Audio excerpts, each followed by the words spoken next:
What is your purpose in life? What makes you happy? And what gives you energy to wake up every morning?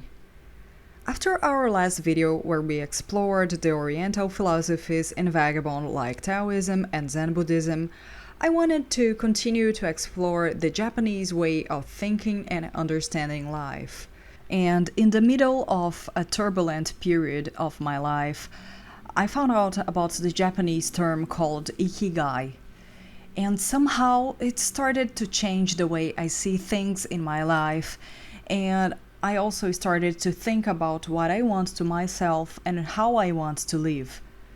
One of the books I have read in this meantime is Awakening Your Ikigai by Ken Mogi, which I also recommend to all of you if you want to deepen your knowledge on this subject. But what is the Ikigai? Well, here we face a big problem already. There is no exact word to express what the Ikigai really is.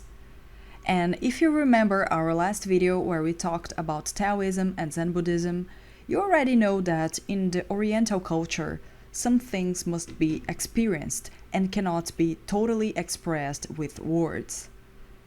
Anyway, in this video, we'll try to explain what the Ikigai means and how to apply it in your life. The Ikigai can be translated as a reason for living, kind of. And many people believe it's also the Japanese secret to longevity and also to a happy life. Ken Mogi says in his book that there are 5 basic principles to the Ikigai. Starting small, releasing yourself, harmony and sustainability, the joy of little things, and being in the here and now. Ken Mogi also discusses about kodawari, which could be translated as the pursuit of perfection. He says that most Japanese start their small business focusing in little things and growing little by little, trying to give their best on each action they do while working. We also need to address that your Ikigai is not necessarily bound to your profession. It is known that people who succeed in their lives usually have Ikigai. But you don't need to be successful in your job necessarily to have Ikigai. Sometimes people find their Ikigai not in their daily jobs, but in other aspects of life, like their hobbies, for example. Sometimes your motivation to get out of your bed and start your daily routine is something as simple as appreciating the first cup of coffee of the day or listening to a great song while going to your job. Ken Mogi talks about the importance of sensorial experiences in the Ikigai as well.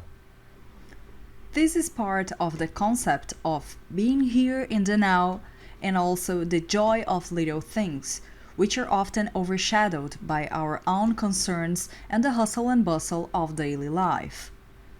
People who have Ikigai usually enter a status of focus and release of their inner self when doing the activities they appreciate.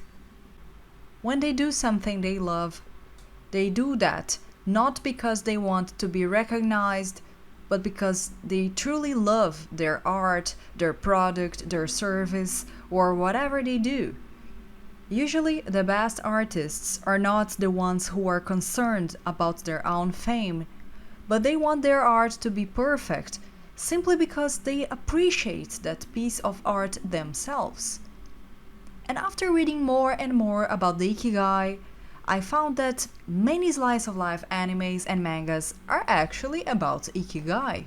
Eurocamp and Gin no Saji or Silver Spoon, an anime I have already discussed in the channel, are actually about Ikigai if you think about it. The girls of Eurocamp have found their Ikigai on camping. Gin no Saji, on the other hand, is all about the main character trying to find his Ikigai. Of course, these animes don't talk objectively about Ikigai, but you can find it in the meaning behind the episodes. In Vagabond, a manga which I have discussed in my last video, we can see that Musashi has his Ikigai in the art of the sword, for example. I also brought to you the Ikigai Venn Diagram created by Mark Wynn, which is also considered a westernized version of the Ikigai. And many believe that it's not a true part of the Ikigai. Keep that in mind.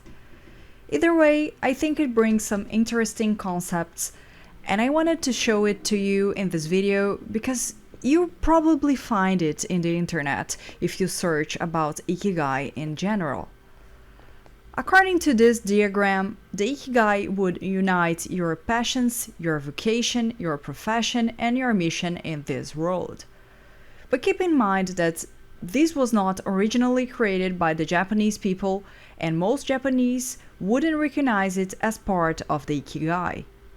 And the reason for that is because your Ikigai is not something you need to make money from, it doesn't have to be something that the world needs, it isn't something that you have to be highly skilled or proficient at, and it isn't something you have to necessarily love. So it would actually be a misconception to believe that you need to achieve all that to finally find your Ikigai. Instead, you can find Ikigai in the joy of little things, for example. Actually, as I said before, in Oriental culture, most philosophies must be experienced instead of expressed with words. Anyway, this was more of a quick video to introduce you to Ikigai. If you want to know more about philosophy, animes, mangas, and also other stuff like games and RPG, don't forget to subscribe to our channel as we will soon upload more and more videos. Thank you for watching, and until next time.